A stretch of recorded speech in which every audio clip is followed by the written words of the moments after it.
Nah, untuk ilustrasi contoh soal itu, di neraca tanggal 1 Januari tahun 2019 itu ada aset sebesar 1 miliar dan total hutang dan ekuitas itu sebesar 1 miliar juga. Nah, selama tahun 2019 ada pendapatan operasi sebesar 600 juta. Biaya bonusnya sebesar 100 juta yang diperhitungkan pada akhir tahun 2019. Sedangkan pembayaran di tahun 2020-nya tuh bagaimana? Nah, untuk penjelasannya itu ialah sebagai berikut.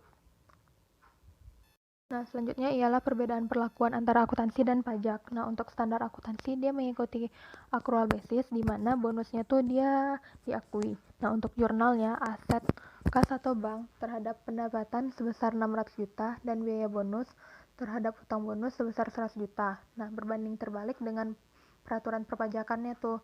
Nah, dia tuh kalau peraturan perpajakannya tuh dia mengikuti cash basis sehingga beban bonusnya tuh tidak diakui. Nah, sehingga pada tahun 2019 akan terjadi koreksi positif. Nah, untuk rekonsiliasi fiskal, nah terdapat pendapatan sebelum bonus itu pada komersial dan fiskalnya sebesar 600 juta. Beban bonusnya itu di komersial dan positifnya ada 100 juta dan fiskalnya kosong. Laba setelah bonusnya itu 500 juta di komersil dan fiskalnya itu 600 juta. Nah, sedangkan pajak 25% itu 125 didapat dari 500 juta dikali 25%.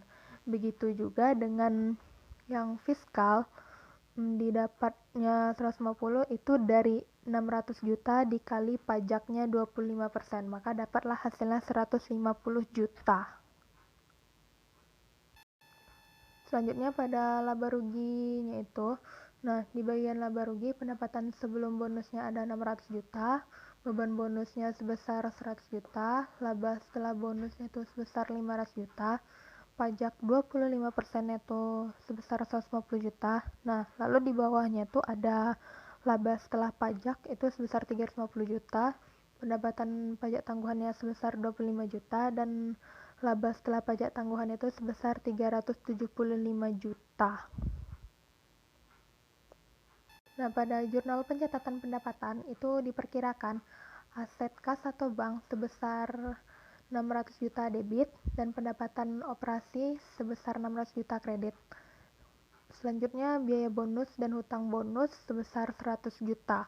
Nah, untuk jurnal pencatatan PPh pada tahun 2019-nya itu diperkirakan pajak penghasilannya sebesar 150 juta debit, aset pajak tangguhannya itu sebesar 25 juta debit.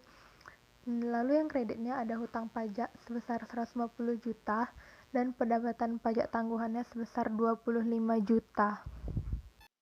Nah, di jurnal penutupnya tuh diperkirakan pendapatan operasinya tuh debit sebesar 600 juta dan pendapatan pajak tangguhannya tuh sebesar 25 juta. Nah, pada kreditnya pajak penghasilan sebesar 150 juta, biaya bonus 100 juta, dan laba ditahan sebesar 375 juta rupiah.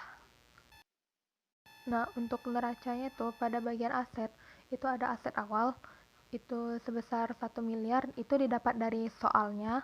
Lalu ada aset operasi sebesar 600 juta dan aset pajak tangguhan sebesar 25 juta. Lalu total asetnya itu terdapatlah 1 miliar 625 juta. Nah, pada bagian hutang dan modal itu ada hutang pajak sebesar 150 juta, hutang bonus sebesar 100 juta, ekuitas sebesar 1 miliar, dan laba ditahan sebesar 375 juta. Total hutang dan ekuitas itu sebesar 1 miliar 625 juta. Nah, jadi didapatlah total aset dan total hutang ekuitasnya itu sama sebesar 1 miliar 625 juta.